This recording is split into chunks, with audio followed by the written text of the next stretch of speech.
മുണ്ടത്തിക്കോട് ദുരന്തത്തെക്കുറിച്ച് അന്വേഷിക്കുന്നതിനായി സർക്കാർ നിയോഗിച്ച അന്വേഷണ കമ്മീഷൻ തൃശൂരിലെത്തി. ജസ്റ്റിസ് CN രാമചന്ദ്രൻ, ജില്ലാ കളക്ടർ ശിഖ സുരേന്ദ്രൻ, കമ്മീഷണർ ദേശ്മുഖ് രാജ് എന്നിവരുമായി കമ്മീഷൻ ചർച്ച നടത്തി. ഉച്ചതിരിഞ്ഞ് പരിക്കേറ്റ ആശുപത്രിയിൽ ചികിത്സയിൽ കഴിയുന്നവരെയും ദുരന്ത സ്ഥലവും സന്ദർശിക്കും.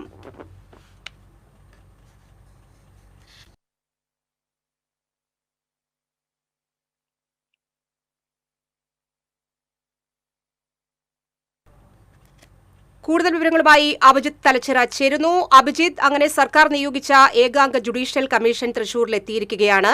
പരിക്കേറ്റവരെ ആദ്യം കാണുമെന്നുള്ളതും ദുരന്ത സ്ഥലം സന്ദർശിക്കുമെന്നുള്ളതും നമ്മൾ അറിഞ്ഞു കഴിഞ്ഞു. മറ്റെന്തൊക്കെയാണ് വിശദാംശങ്ങൾ? സിജി, നമുക്കറിയാം, മുണ്ടത്തിക്കോട് വെടിക്കെട്ടുപുര സ്ഫോടനത്തിന്റെ പശ്ചാത്തലത്തിൽ വലിയ വിവാദങ്ങളും ഒപ്പം തന്നെ വലിയ നിയന്ത്രണങ്ങളും ഒക്കെ ഉണ്ടായ ഒരു സാഹചര്യമായിരുന്നു. അത്തരത്തിലാണ് പൂരം കഴിഞ്ഞത്. എന്തായാലും അതിനുശേഷം ഇപ്പോൾ judicial commission justice Ramachandran Nair തൃശ്ശൂരിൽ എത്തിയിട്ടുണ്ട്. ഇപ്പോൾ അദ്ദേഹം രാമനിലയത്തിലാണ് ഉള്ളത്. അവിടെ നേരത്തെ സൂചിപ്പിച്ച പോലെ തന്നെ കളക്ടർ ശിഖ സുരേന്ദ്രനും ഒപ്പം തന്നെ സിറ്റി പോലീസ് കമ്മീഷണർ രാജേന്ദ്ര ദേശ്മുഖുമായൊക്കെ അദ്ദേഹം കൂടിക്കാഴ്ച നടത്തിക്കൊണ്ടിരിക്കുകയാണ്. ഇവരിൽ നിന്നും പ്രാഥമികമായ ഒരു റിപ്പോർട്ട് അദ്ദേഹം തേടുകയാണ്. കൂടുതൽ വിവരങ്ങൾ ചോദിച്ചറിയുകയാണ്. ഇതിനുശേഷം ഉച്ച തിരിഞ്ഞൊരു 3 മണിയോടുകൂടി അദ്ദേഹം ആദ്യം പരിക്കേറ്റ് ചികിത്സയിൽ കഴിയുന്ന ആൾക്കാരെ സന്ദർശിക്കാനായി തൃശൂർ മെഡിക്കൽ കോളേജ് ആശുപത്രിയിൽ എത്തും. തുടർന്നാകും ദുരന്ത ഭൂമിയിലേക്ക് എത്തുക. എന്തായാലും അദ്ദേഹം നേരത്തെ രാവിലെ മാധ്യമങ്ങളോടൊക്കെ തന്നെ സംസാരിച്ചൊരു കാര്യമുണ്ട്. അതായത് വെടിക്കെട്ടുമായി ബന്ധപ്പെട്ടിട്ടുള്ള ഈ ഒരു സ്ഫോടനവുമായി ബന്ധപ്പെട്ടിട്ടുള്ള അദ്ദേഹത്തിന്റെ ഇപ്പോഴത്തെ ഒരു നിഗമനം തന്നെ ഇതിൽ ഗുരുതരമായ ചില വീഴ്ചകൾ സംഭവിച്ചിട്ടുണ്ട്.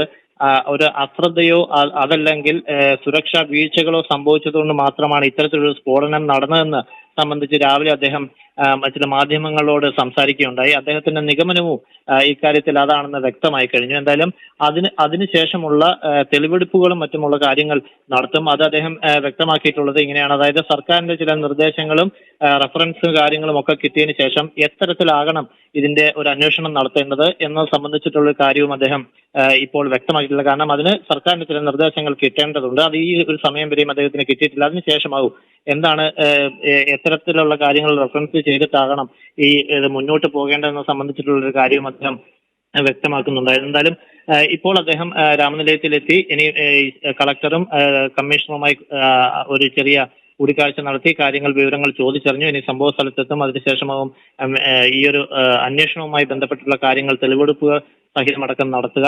എന്തായാലും അദ്ദേഹം ആദ്യം പറഞ്ഞൊരു കാര്യം, അതായത് ഈ സ്ഫോടനവുമായി ബന്ധപ്പെട്ട് ഏറ്റവും കൂടുതൽ അറിയാവുന്ന, അതായത് എത്തരത്തിലാകാം ഇത്തരത്തിലുള്ള എന്തെങ്കിലും ഒരു വീഴ്ചകൾ സംഭവിച്ചിട്ടുണ്ടോ, എന്താണ് ഇതിനകത്തെ ഒരു പ്രധാനമായ കാരണം എന്നത് സംബന്ധിച്ചിട്ടുള്ള ഏറ്റവും കൂടുതൽ നിർണായകമായ ഒരു തെളിവ് കിട്ടേണ്ടിയിരുന്നത് ഈ മരിച്ചുപോയ ലൈസൻസി സതീശൻ അടക്കമുള്ളവരിൽ നിന്നാണ്. നിർഭാഗ്യവശാൽ അതിന് ഒരു സാഹചര്യം ഇനിയില്ല. ഇനിയുമുള്ള ചില പരിക്കേറ്റ് ചികിത്സയിൽ കഴിയുന്ന ചിലർ മാത്രമാണുള്ളത്. അവരിൽ നിന്നും എത്രമാത്രം ഇതിനൊരു കാരണമായേക്കാവുന്ന കാരണത്തെക്കുറിച്ച് കൃത്യമായി ചോദിച്ചറിയുക ഒരു പക്ഷേ എളുപ്പമാകില്ല എന്നും അദ്ദേഹം വ്യക്തമാക്കുന്നുണ്ട്. ഈ എന്താണ് ഇതിന് ഉണ്ടാകാനുള്ളൊരു കാരണം എന്നെ സംബന്ധിച്ചിട്ടുള്ള എത്തരത്തിലൊരു അന്വേഷണം നടത്തിയാൽ മാത്രമേ കിട്ടുക എന്നെ സംബന്ധിച്ചിട്ടുള്ള ഇപ്പോൾ ഒരു അവ്യക്തത നിലനിൽക്കുന്നുണ്ട്. കാരണം ഏറ്റവും കൂടുതൽ ഏത് തരത്തിലാകാം ഈ ഒരു ദുരന്തം ഉണ്ടാകാൻ കാരണം എന്നെ സംബന്ധിച്ചുള്ള അല്ലെ എന്തുകൊണ്ടാകാം ഇത്തരത്തിലൊരു ദുരന്തത്തിന് വഴിവെച്ചതെന്ന് സംബന്ധിച്ചിട്ട് കൂടുതൽ അറിയേണ്ട, തെളിവ് കൂടുതൽ കിട്ടേണ്ടിയിരുന്ന ആൾക്കാർ ഒരുപക്ഷെ പ്രധാനപ്പെട്ട ചിലർ ഇപ്പോൾ നിർഭാഗ്യവശാൽ ഇല്ല എന്നും അദ്ദേഹം രാവിലെ വ്യക്തമാക്കുന്നുണ്ട്. എന്തായാലും ഈ സംഭവ സ്ഥലത്തെത്തിയ ശേഷം അദ്ദേഹം നേരത്തെ വിലയിരുത്തുന്നത് ഇത്തരത്തിലാണ്. ഈ സ്ഫോടനം ഉണ്ടായതിന് പ്രധാനമായും കാരണം ചില പിഴവുകളോ അശ്രദ്ധയോ ആണ് എന്നുള്ളതിൽ അദ്ദേഹത്തിന് തർക്കമില്ല. പക്ഷെ പ്രധാനപ്പെട്ട ഒരു കാരണം എന്താണെന്ന് കണ്ടെത്തേണ്ടതുണ്ട്. അത് കൂടുതൽ ഈ തെളിവെടുപ്പുകളുടെയും സ്ഥലം സന്ദർശിച്ചതിന് ശേഷം പിന്നെ പരിക്കേറ്റ് ചികിത്സയിലുള്ളവരുടെയും രക്ഷപ്പെട്ടവരുടെയും ഒക്കെ മൊഴിയുടെ അടിസ്ഥാനത്തിൽ മാത്രമേ ഇതിനെ ഒരു വിലയിരുത്തൽ അല്ലെങ്കിൽ ഒരു കൺക്ലൂഷനിലേക്ക് എത്തിച്ചേരാൻ കഴിയുള്ളൂ. ആ തരത്തിലുള്ളൊരു റിപ്പോർട്ടായിരിക്കും സർക്കാരിന് സമർപ്പിക്കുക. ഒപ്പം തന്നെ അദ്ദേഹം വ്യക്തമാക്കുന്ന ചില കാര്യങ്ങളുണ്ട്. അതായത് പാറമേക്കാവിന്റെ വെടിക്കെട്ടുപുര മറ്റൊരു സ്ഥലത്താണ് പ്രവർത്തിച്ചിരുന്നത്. അപ്പൊ അവിടെ സുരക്ഷിതമായി തന്നെ കാര്യങ്ങൾ നടന്നു. അപ്പം സുരക്ഷിതമായി കാര്യങ്ങൾ നടന്നാൽ ഇതിനൊന്നും തന്നെ ഒന്നും സംഭവിക്കില്ല. മറിച്ച് ഇവിടെ എന്തെങ്കിലും തരത്തിലുള്ള അശ്രദ്ധ ഉണ്ടായിട്ടുണ്ടാകും എന്ന് തന്നെയാണ് കരുതുന്നതെന്നാണ് അദ്ദേഹം വ്യക്തമാക്കിയിട്ടുള്ളത്. എന്തായാലും ദുരന്ത ഭൂമിയിലേക്ക് എത്തും. അതിനുശേഷം ഈ പറഞ്ഞ പോലെ നേരത്തെ ചില ആളുകളുടെയൊക്കെ രക്ഷപ്പെട്ടവരുടെയും പരിക്കേറ്റ് ചികിത്സയിലുള്ളവരുടെയൊക്കെ മൊഴി രേഖപ്പെടുത്തിയ ശേഷമാകും ഇത്തരത്തിലൊരു അന്വേഷണവുമായി ബന്ധപ്പെട്ട ഒരു കൺക്ലൂഷനിലെത്തുക.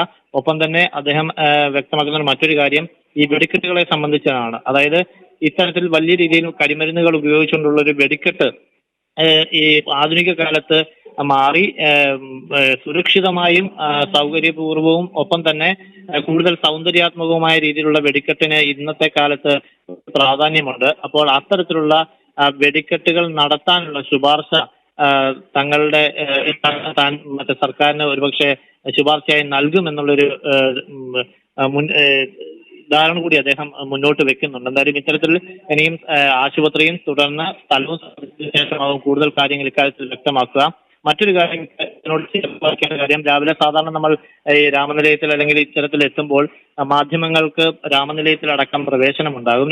അദ്ദേഹം വന്നിറങ്ങുന്നവർ ഒരുപക്ഷെ ചിലപ്പോൾ മാധ്യമങ്ങളോട് പ്രതികരിച്ചേക്കാം. അത്തരത്തിലുള്ള കാര്യങ്ങളൊക്കെ സ്വാഭാവികമായും നടക്കുന്നതാണ്. എന്നാൽ ഇന്ന് അവിടെ കണ്ടൊരു കാഴ്ച മാധ്യമങ്ങൾക്ക് ഒരു അപ്രഖ്യാപിത വിലക്ക് എന്ന തരത്തിലേക്ക് അവിടെ ഏർപ്പെടുത്തുന്ന ഒരു സാഹചര്യം ഉണ്ടായി.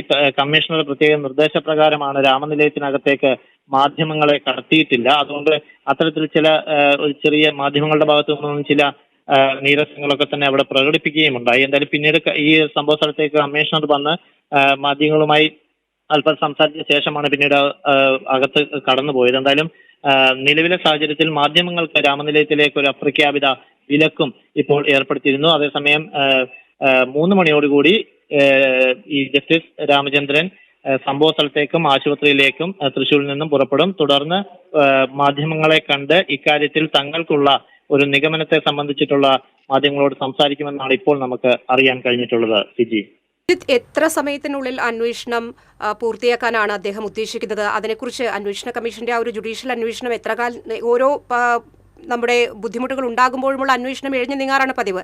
അദ്ദേഹത്തിന്റെ ഒരു സമയപരിധി നിശ്ചയിക്കപ്പെട്ടിട്ടുണ്ടോ? അദ്ദേഹം എത്രനാൾ തൃശ്ശൂരിൽ ഉണ്ടായിരിക്കും?